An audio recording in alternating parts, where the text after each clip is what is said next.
Agents of S.H.I.E.L.D. It's true. That's the name of a show.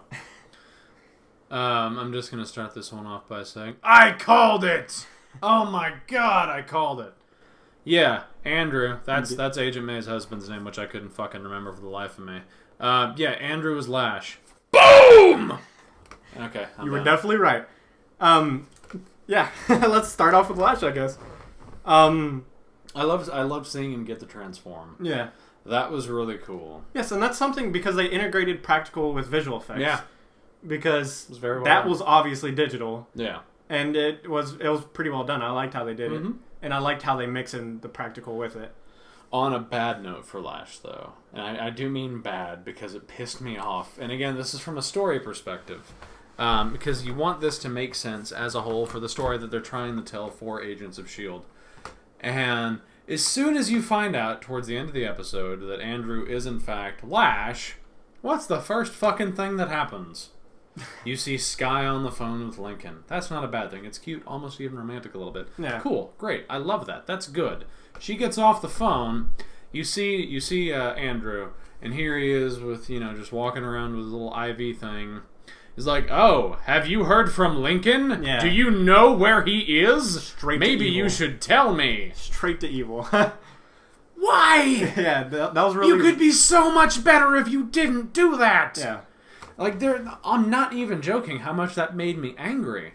Because you shouldn't just reveal that, this guy is Lash and then have him go instantly creepo. Yeah. The level of villainy, it could have been like Iago from Shakespeare's Othello, not the parrot from Aladdin. That's a very clear distinction that not a lot of people can make. But Iago in Othello was only ever evil, like to himself in his soliloquies, whenever he was alone. Yeah. He never revealed himself to be evil until the very, very, very, very end. So instead of, doing what you did, you could have, had this beautiful, beautiful villainous relationship with just Lash in the audience. Yeah. And you fucking missed the mark. Yeah. God damn it. Something I want to talk about is to get off the hateful on Lash. Yeah, that's good. That was a good rant. Get off the hate train. Yeah. But something I was curious. I know we're not going to see, but I wish we would see the actual Inhumans. Yeah. I mean, I hear they're making a movie though. Yeah, that's why I'm saying we're not going to see it because that would take away from that. Yeah. But I mean, at least hint at Black Bolt or Medusa or somebody. But or Lockjaw. I'd love to see Lockjaw. That'd be cool. Yeah. But I mean, I would love to see the Inhumans. I wonder if we'll ever even get a nod to it. We probably will. I mean, because, it's Marvel. Mm-hmm. They're integrated with their show and their movie. I would not be surprised if Black Bolt or Lockjaw got their start on Agents of S.H.I.E.L.D., even if it's just a one-episode thing, like a lead into the movie. And honestly, I wouldn't be surprised. So I know it's not true, and I don't know why for a second I thought, but the evil guy on the planet, he'd never speak, so I was like, it's possible. Oh, you mean Planet Ego? Yeah, Planet where Gemma Ego. was trapped.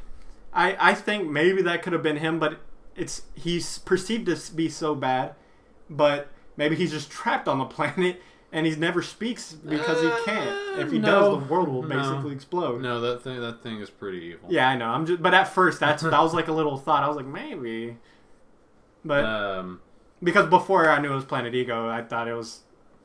I thought it could have been something where all the Inhumans have came from. Oh no. Yeah. No. But on that note, though, I will say because from the last episode, you see everything that happened to Gemma over the course of 4,772 hours, which is a long time. That's about 4 months. You see all of that happening. You know what happened to Fitz in that time. You were there for that. And in one episode, you get to see what happened on her side of the story. So, meets guy, doesn't like guy, works together with the guy. Predictable. Because they're the only two people on that planet. And just from the very beginning, you can sense sexual tension. Oh, yeah. I'm a not so smart jockey astronaut.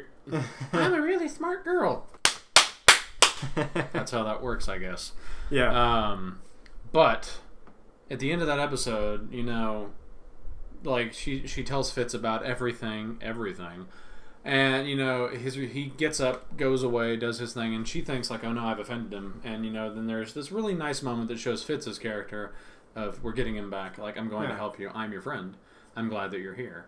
And it's really, really great character development for these two, like I always say. And they are my favorite parts of the show, aside from Coulson. But I'll get more about Coulson in a second. But this episode, there was another moment of Gemma and Fitz talking about getting astronaut guy back. Mm-hmm. And, he lied about running simulations whenever he was really just looking into the guy. Which is, I think, really, really interesting. I think it's a good character turn. And I know it's because of what what's his name? Hunter. No. Yeah, it's because what Hunter was saying to Fitz. And yeah, if your ex wants to see your girlfriend, you don't buy him a plane ticket from Phoenix. Oddly specific. Yeah. But yeah, I mean, because I know Fitz he wants to be the good guy. And I mean, anybody with a conscience doesn't want to leave a person stranded on a planet. True. But the whole romantic relationship between them two. I don't think that's exactly it. I think that Fitz wants to do whatever it takes to make Simmons happy. Yeah. I think that's the bottom line. But I think Hunter did tip him off to something. Maybe not so much the romantic thing, but I think maybe Fitz is trying to look out for, and he's trying to look for any reason that the guy might actually be dangerous. Yeah. Which there's a huge chance he may be. True. He'd be stuck for so long on a planet. He was there for 14 years, mm-hmm. and he wasn't insane. Yeah. Or maybe he was. Maybe he's the guy that killed all the scientists. Yeah, for no reason. Maybe he's actually the evil silent thing, which isn't the case, but I'm just saying that. But yeah, like, I'm fairly certain that he killed the scientists. They didn't kill each other. He murdered them. Yeah. I'm fairly certain. Because ego made him do it. The planet, not the thing. Yeah. But I want to talk about Agent Coulson now, or Director Coulson. I bet. I love his budding relationship with the director of the ATC. Yeah. It's adorable. It is. It's adorable. I love it. And I like that Skye doesn't trust her. Yeah. He's like, "You can't marry my dad." Yeah. It's so funny. Yeah. Just to see it in that light, it's unique. But then again, she doesn't know what's going on. Oh, no. Of course not. And honestly, I mean, I don't know which side to be on. Like, I want to believe her and, like, all this situation that she's going through, but then again, Also probably full of lies. Runs a spies organization. Uh-huh. But, I mean, so I'm kind of torn, which is good for a TV show because I want to be torn. I don't want a decision to be easy. But I'm glad to see what they're going to do. I'm obviously on Inhuman side because I love Skye. But... Daisy. Who cares? She's Quake to me. Even though they called her Trimmers for some reason. Oh, no, that's like... I know it's a nickname, but... it's a buddy name. Yeah, it's a buddy name. Between her and Mac. Trimmers. But they could have done Quake because they're never probably going to call her Quake. I don't know. If she makes it to a movie of some sort, maybe they will develop a code name for her. Yeah. Like the Wolverine. Yeah, I mean, Trimmers, Quake, same concept. So, I mean, it's still a little... One has worms, one doesn't, man. It's all the same. Yeah. Anything else that I wrote down? I wrote down that I know Bobby is a badass, but... Oh, my God. Is Agent May just trying to get back at Hunter for what she did? I think Agent May is really, really upset at what happened, obviously. Precisely. And, the whole, like, you passed my test thing between her and Bobby, I thought was kind of shitty. Mm-hmm. Because I would have believed it so much more, and I thought it would have been so much pissed off. Exactly. If there was actually a burst of emotion from Agent May because of something like this, again, beautiful character development. I'm not mad that they went the direction they went because it also makes sense for her character. Mm-hmm. But I loved all the sequence between that. And I loved them going to, like, the Cayman Islands and Bobby trying the path of non-violence the first go-around. I didn't like, however, whenever they actually got to, like, the Hydra base, sort of-ish, and she electrocuted the guy. Yeah. Because that would have totally killed her, too. I mean, if you had paid attention, she was in the pool, she was super wet. Even if we're going to go by the fact that her suit may be rubber, or maybe her gloves are insulated, she'd get shocked to hell. I mean, she was out of the pool. But she was still soaking wet. Yeah. She was still holding the conductor. It's just... Unless the conductor handles rubber. But this is just It's not as bad. Yeah, it's not that important. It's just a thing that I noticed. Yeah, which that would kind of draw attention. But since I know they're so technologically advanced, I know that there's probably a reason for it. Yeah, they just never stated it. Yeah, I also like the appearance of Powers Booth as like the unseen Hydra bad guy. Yeah, that was interesting. And I love the fact that little bitty little Von Strucker, when they're like, help me, and the guy was like, yeah, I'll help you. I'm selling his ass out to you. Remember, I picked a side. What the? Okay. I don't like that they're putting Ward on such a high pedestal. They're making him to be like the new face of Hydra, the new end all be all of bad. Mm-hmm. Like, dude, you're not Red Skull. Yeah. I mean, you're just not, and you're not gonna be. And I don't think that Agent Ward will ever be the kind of villain that they want him to be. I kind of honestly just hope he dies this season, because I'm really getting sick and tired of he's bad, yeah, he's kind of smart. Ultimately, he does the same shit over and over, and it needs to change. I'm gonna work with you. I'm gonna betray you. Yep. I'm gonna kill you. Yep. That's how it goes. Oh, but I'm gonna help you again. Nope. Because something's gonna prevent me. Yeah, exactly. I mean, something needs to stop the flow. So either Ward needs to die, or... But then, I think the big reason is because Hydra is S.H.I.E.L.D's big bad. And that's fine. That's totally okay. And with the emergence of Powers Booth as this unseen Hydra person, there can be a new age of Hydra with him. He could he's possibly trying to bring back Red Skull. He could be Red Skull in old man form. I don't know. But he's gained some weight. It's true. But what keeps going on with Ward needs to be done. Yeah. So that's my 2 cents. All right, let's move on to Arrow. Okay, so now we're going to talk about wishy-washy. However, this episode, despite how wishy-washy, was amazing for one reason. John Constantine. That's for damn right! Oh my god! I completely forgot that he was going to be in this season of Arrow. And it made me so happy. I wanted so badly just to tell you, because I saw the trailer and I was like, oh, yep, Brad's going to love it. But then I was like, no. I'm really glad you didn't. Yeah, I wouldn't, especially not something that big and something I know that we were both wanting so bad. I'm not going to reveal. But I'm still kind of upset that they don't want to give Constantine like a season 2. Mm-hmm. I'm really upset by that because that show was awesome. And I also wanted to see Jim Corrigan become the Spectre, but fuck me. Yeah, the episode was great, and I love the whole like John and Oliver owing each other favors things, because that's something that would totally happen. Yeah. And, Oliver Queen is definitely not above working with the people of Justice League Dark, which is super cool. And I love that, there's a little inkling of that. Yeah. It's super great. Everything with Constantine. We get a little bit more Damien Dark. Yeah. Again, and this one is just more, there are no more, like, powers this time. It's more character for him, which I enjoy. I want to see more of Damien Dark. Yeah. I want to... Oh, we definitely will. Oh, of course we will. And and at the end of the episode, Ollie mentions Dark's name to John. Get out of town, dude. Yeah, get the fuck out. I'm leaving. You leave too. You want to come with?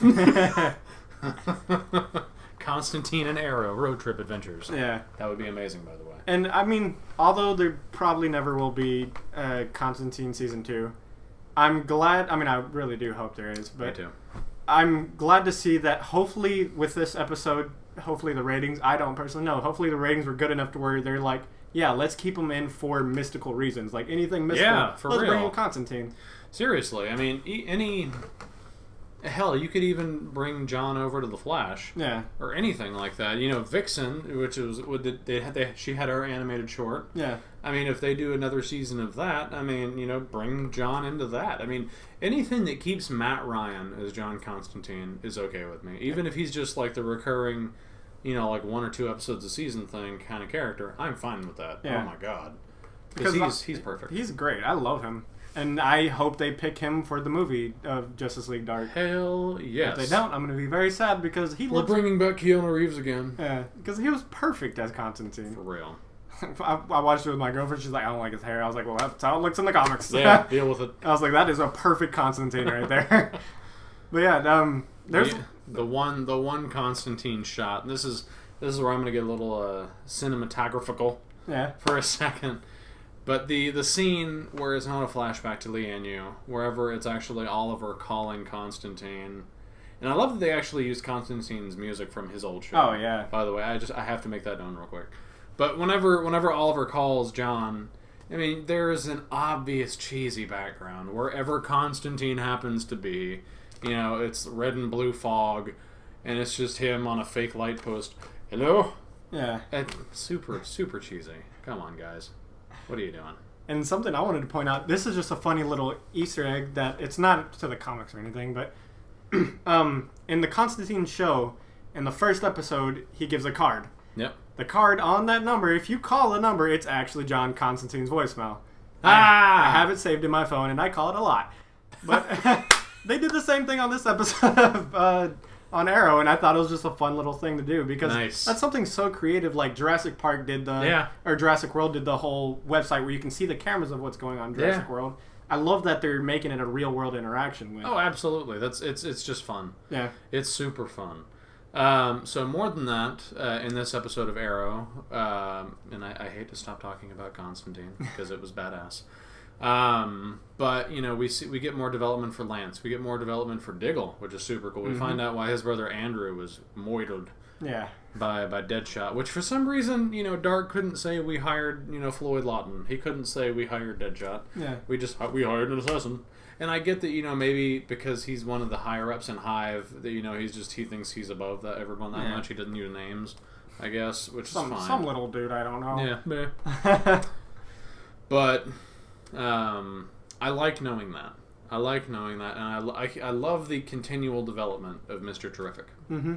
It's oh yeah, he's the guy, slowly becoming it. Yeah, I know, and it's great. It's really cool, and you know, more than that, well, we knew obviously, but Ray Palmer is alive. Shock, gasp. Oh, what? Yeah. Oh my God, the Atom. I'm trying to remember so I don't reveal anything because I don't know what was the ending scene on Arrow. The last one. Do you know anything about Ray Palmer? Like where he's at? No, I don't. Okay, then that was in the trailer, and I'm not going to talk about it.